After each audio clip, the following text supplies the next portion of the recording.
كبدة الدجاج وقلب الدجاج لازم ينوكلن بالطريقة هذه.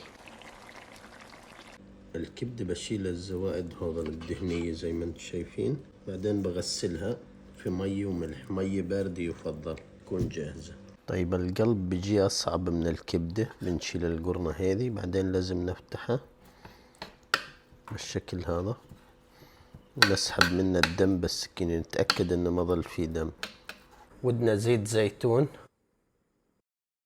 أهم شيء إن الكبدة تاخذ اللذعة الأولانية كذية، أول 5 دقايق تاخذ لسعة نار، بعدين بنقلبها كمان 5 دقايق، هذا أضمن شيء إن ما تضل فيها زنخة.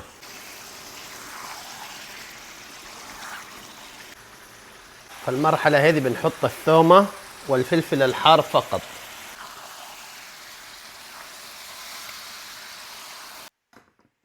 نفس العملية بنسوي في القلوب، بدنا اياهن يتشاطن معنا. ودنا قلاية اللي نجمعهن كلهن، رأس بصل، حبتين فليفلة، فلفل حار زي ما هو،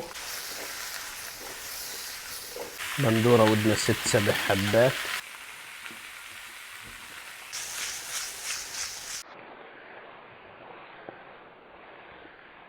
بنزل في البندورة،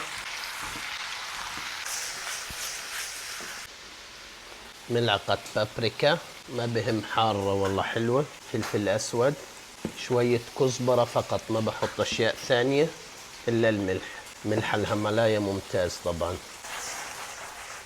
طبعا بنعطيهن وقتهن يتسبكن، بفضل أضيف نص كوب مية. الآن بنزل في القلوب، بنزل في الكبد، وديهن بس يتسبكن مع بعض ربع ساعة، لأن الكبد والقلوب أستوى أصلا. هذه أحسن طريقة لإضافة البندورة مع الكبدة، تاكلوا أزكى أكل وانتم مبسوطين. كبدة الدجاج هذه اتعدت مرحلة الزكاوة، بمراحل اتعدت مرحلة الزكاوة، ما بعرف لوين وصلنا، بس وصلنا لمرحلة خيالية.